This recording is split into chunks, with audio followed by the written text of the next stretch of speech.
సర్వాధికారి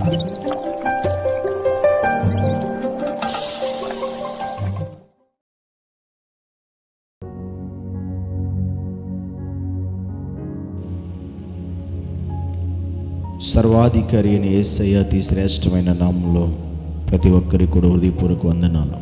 దేవుని అనుదిన వాక్య భాగాన్ని చదువుకుందాం. ఈరోజు లోకా సువార్త 18వ అధ్యాయము 1వ వచనం. వారు విసుగక నిత్యము ప్రార్థన చేయుచుండవలెననుటకు ఆయన వారితో ఈ ఉపమానము చెప్పాను.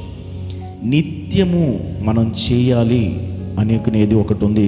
క్రైస్తవ జీవితాల్లో, దేవుని నమ్మిన బిడ్డల జీవితాలు నిత్యము మనం చేయవలసింది ఏంటి అంటే ప్రార్థన.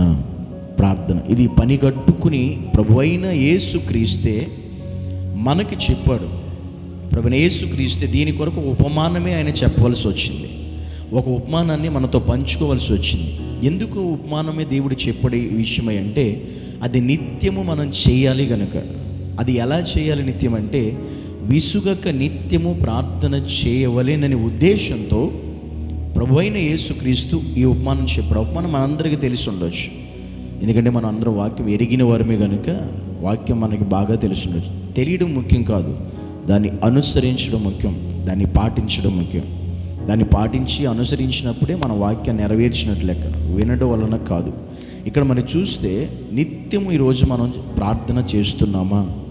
చేసే ప్రార్థన విసుగక నిత్యం చేయాలంట. నిత్యము చేయాలంటే ఒక పనిని నిత్యము చేయాలంటే చాలామందికి ఇష్టం ఉండదు. ప్రతిరోజు చేయాలా, ఇక అంత మానవం చేయాలా, ప్రతిసారి ఇదే చేయాలా? అదే దేవుడు చెప్తున్నది, గుర్తుపెట్టుకోండి. ఒక పని మనం నిత్యము చేయాలంటే విసుగు వస్తుంది, చిరాకు వస్తుంది. చాలామంది క్రైస్తవులు ఇప్పుడు ఇలాగే ఉన్నారు. అన్నీ బాగానే చేస్తారు, అన్నీ ప్రతిరోజు డ్యూటీకి వెళ్ళమనండి, ప్రతిరోజు డ్యూటీకి వెళ్తారు, ఎందుకంటే మళ్ళీ శాలరీ రాదు కదా. ప్రతిరోజు కష్టపడమనండి, కష్టపడతారు, ఎందుకంటే డబ్బులు వస్తాయి కదా. ప్రతిరోజు అలాగా నిత్యము నువ్వు చేసేది ఏదైనా ప్రతిరోజు చేయడానికి ఇష్టం. నువ్వు ఏదైనా పెట్టుకో ఆ ప్లేస్లో, కానీ విను జాగ్రత్తగా. ఆ ప్లేస్ నిత్యము నువ్వు చేసేది ఏదైనా నువ్వు చేయడానికి ఇష్టపడతావు. అందులో ఇసుకు రాదు, చిరాకు రాదు, ఇంకా టైం వేస్ట్ చేస్తావు, ఓపిక తెచ్చుకుంటావు. అలాగే దేవుడు మనకి చెప్పాడు, విసుగక నిత్యము ప్రార్థన చేయాలి అని మనకు చెప్పాడు. ఈరోజు ఎంతమంది ప్రతిరోజు ప్రతి దినము విసుగక నిత్యము ప్రార్థన చేసే క్రైస్తవులం ఈరోజు ఎంతమంది ఉన్నాం? మిమ్మల్ని మీరే మీ మనస్సాక్షిని క్వశ్చన్ వేసుకొని చాలు. ఎవరో మనం సాక్ష్యం ఏమైనా అవసరం లేదు. దేవుని ఎదుట మనం ఒకసారి పరీక్షించుకుందాం. నిత్యము మనం ప్రార్థన చేస్తున్నామా?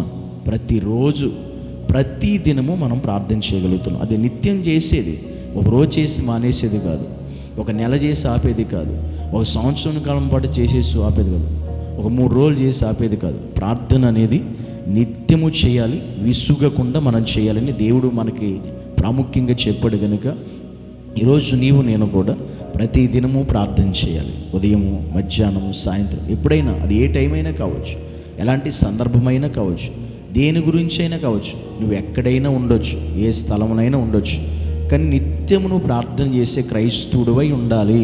అది జ్ఞాపకం చేసుకోండి ప్రతి ఒక్కరం కూడా. ఇది నిత్యము చేసే పని అని మాత్రం మర్చిపోవద్దు. ఈరోజు ప్రార్థన ఉంది కదా అని చేయడం కాదు, మందిరానికి వెళ్ళినప్పుడు ప్రార్థన చేయడం కాదు, ఏదో చర్చ్ ఉన్నప్పుడు ప్రార్థన చేయడం కాదు. ప్రతిరోజు నిత్యం మన జీవితంలో జరగవలసిన ప్రాముఖ్యమైన సంఘటన, క్రియ అది. ఇది లేకపోతే మన జీవితమే లేదు. మనకు దేవుని ఎదుట మనం అసలు ఆయన బిడ్డలము కాలేము. అందుకే ప్రతిరోజు నిత్యము ప్రార్థన ఉండాలి, ప్రార్థన చేసుకోవాలి. అది ఏ రోజైతే నీ జీవితంలో ఉండదో ఆ రోజు నువ్వు ఫెయిల్ అయిపోయావని అర్థం. ఖచ్చితంగా గుర్తుపెట్టుకోవాలి. ఈరోజు ఈ మాటలు విన్న తర్వాత అయినా నిత్యం ప్రార్థన చేస్తున్నావా లేదా? ప్రార్థన అంటే ఇసుగు వస్తుందా? గుర్తుపెట్టుకో.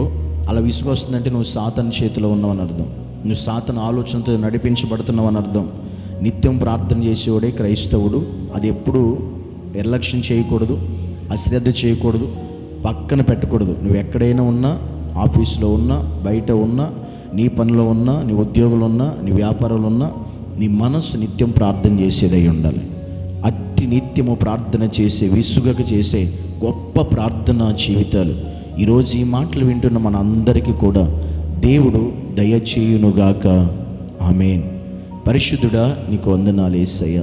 నీ సన్నిధిలో నిజమే ఈరోజు మేము ప్రతీది విసుగగా ప్రతిరోజు ఉద్యోగం చేస్తున్నాం, మా వ్యాపారాలు చేసుకున్నాం, మా పనులు చేసుకున్నాం. ప్రతిరోజు విసుగుగా మేము వండుకుంటున్నాం, తింటున్నాం. అందుట్లో మాకు విసుగు రావట్లేదు. కానీ ప్రార్థన అనగానే ఈరోజు చాలామంది విసుగుపోయేవారు ఉన్నారు ప్రభు. వారిని చేతులుగా అప్పగిస్తున్నాను. కనుక విసుగక నిత్యము ప్రార్థన చేసే నీ బిడ్డలుగా మమ్మల్ని నడిపించమని యేసు నామములో ప్రార్థిస్తున్నాము తండ్రి. ఆమేన్.